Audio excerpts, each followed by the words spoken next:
بسم اللہ الرحمن الرحیم۔ ربا، جس کو سود بھی کہتے ہیں، اس کی تعریف حدیث شریف میں حضور صلی اللہ علیہ وسلم نے خود بیان فرمائی، کل قرض جر منفعتا فہو ربا، any conditional excess without due consideration in the transaction of loan is called ربا۔ اردو میں ہم یوں کہہ سکتے ہیں، قرض پر کوئی سا مشروط اضافہ۔ اس ڈیفینیشن سے معلوم ہوتا ہے کہ ربا ہونے کے لیے بنیادی کنڈیشنز دو ہیں۔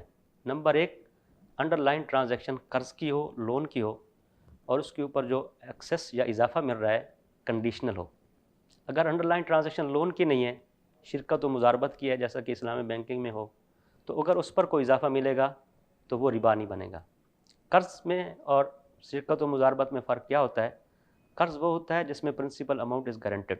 قرض کی ڈیفینیشن یہ ہے، to give fungible asset to someone with the condition that the principal amount is guaranteed، کہ fungible asset کسی کو اس کنڈیشن پر دیا جائے، جیسے کرنسی دی جاتی ہے یا کوئی بھی fungible asset، کہ بھائی میرا پرنسپل اماؤنٹ جو ہے نا یہ گارنٹیڈ ہے، تو اس کو کہتے ہیں قرض۔ اور اگر اس کے اوپر کوئی اضافہ ہے، اگر اضافہ کنڈیشنل نہ ہو، ویسے آپ نے کسی کو قرض دیا، اس نے واپسی پر اپنی رضامندی سے وداؤٹ یور رائٹ اگر آپ کو کچھ دیتا ہے تو اس کو ربا نہیں کہتے۔ لیکن اگر اٹ از پری کنڈیشنل تو it will fall under the category of ربا۔ ہمارے معاشرے میں ایک غلط فہمی یہ پھیلی ہوئی ہے کہ لوگ سمجھتے ہیں کہ فکس کرنے سے سود بن جاتا ہے۔ بھائی اضافہ فکس نہ کرو، فکس کرو گے تو سود بن جائے گا، اور فکس نہ کرو تو چاہے لے بھی لو تو سود نہیں ہے۔ یہ ایک بہت بڑی غلط فہمی ہے۔ فکسیشن کا سود سے کوئی تعلق نہیں ہے، کیونکہ حدیث میں جو کہا گیا ہے اس کا مطلب یہ کہ کوئی سا اضافہ، دو باتیں ہیں، قرض ہو، قرض پر اضافہ کنڈیشنل ہو، جو اضافی رقم ہے چاہے وہ پہلے سے اس کی مقدار طے ہو یا طے نہ ہو، دونوں صورتوں میں سود ہے۔ اگر 1 لاکھ دیا اس کنڈیشن پر کہ آپ 5% دیں گے تو بھی سود ہے، اور اگر یہ طے کیا کہ کچھ اوپر ضرور دیں گے چاہے اوپر کی مقدار طے ہو یا نہ ہو تو وہ پھر بھی سود ہے۔ اس لیے بعض مرتبہ اسلامی بینکوں میں ہم فائنانس ریٹ جو ایسٹ سائڈ کے مرابحہ اور اجارہ میں طے کرتے ہیں کہ ہم آپ کو 100 روپے کی چیز خرید کر 110 میں دیں گے، تو لوگ سمجھتے ہیں فکس کر لیا تو وہ سود ہو گیا۔ یہ فکسیشن کو سود کے ساتھ جوڑنا یہ ایک بہت بڑی غلط فہمی ہے۔ سود کی ڈیفینیشن صرف اتنی ہے، any conditional excess without due consideration in the transaction of debt اور لون از کالڈ ربا۔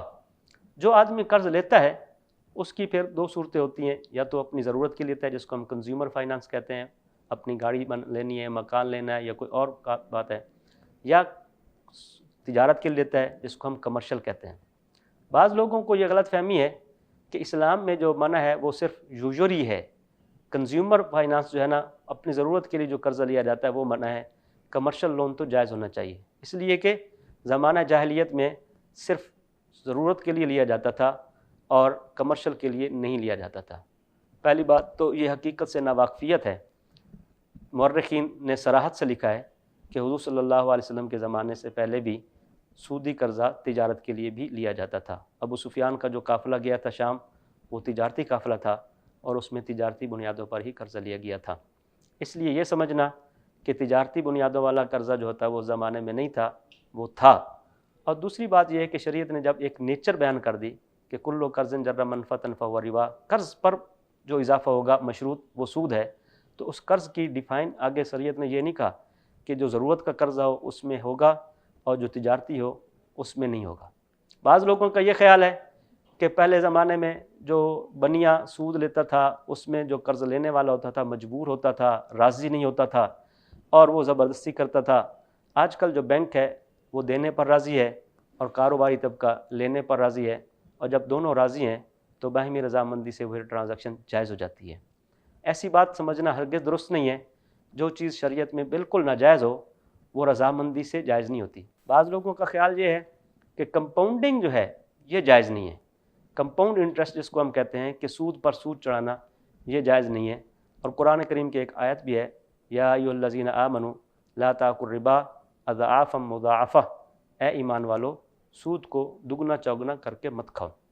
تو وہ سمجھتے ہیں کہ سنگل انٹرسٹ تو شوڈ بی الاؤڈ، اور اگر اس کا ریٹ کم ہے تو بھی شوڈ بی الاؤڈ، لیکن اگر کمپاؤنڈنگ ہے then it should not be allowed. یہ بات درست نہیں، اس لیے کہ قرآن کریم میں سود کی حرمت مرحلہ وار آئی ہے، سٹیپ بائی سٹیپ آئی ہے۔ تو اس میں پہلے مرحلے پر لا تاکلوا الربا اضعافا مضاعفہ آیا، لیکن اس کے بعد جو آیت آئی یا ایھا الذین آمنوا اتقوا اللہ وذروا ما بقی من الربا، تھوڑا سا بھی سود ہے تو اس کو بھی چھوڑ دو۔ اس لیے جس طرح کمپاؤنڈنگ حرام ہے، سنگل انٹرسٹ بھی اور سمپل انٹرسٹ بھی اسی طرح حرام ہے۔ حضور صلی اللہ علیہ وسلم نے فرما دیا کل قرض جر منفعتا فہو ربا، کہ لون کی ٹرانزیکشن ہو اور اس کے اوپر اضافہ ہو اور وہ اضافہ بھی کنڈیشنل ہو، تو پھر وہ جو رقم ملے گی وہ فکس پہلے سے کر دیں یا نہ کر دیں، دونوں صورتوں میں وہ سود بنتا ہے۔ کنونشنل بینکنگ سسٹم میں جو پیسہ لیا جاتا ہے وہ اس وجہ سے سود ہے کہ پہلے سے as per the terms and condition آپ کی پرنسپل اماؤنٹ گارنٹیڈ ہے، اور جب بینک آگے کلائنٹ کو دیتا ہے تو as per terms and condition bank کی پرنسپل اماؤنٹ گارنٹیڈ ہے۔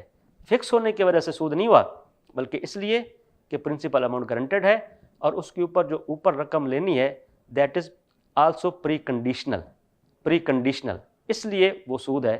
اور اسلامی بینک میں جو سیونگ اکاؤنٹ میں پیسہ رکھوایا جاتا ہے as per the terms and condition principal amount is not guaranteed, اس وجہ سے وہ سود میں داخل نہیں ہے۔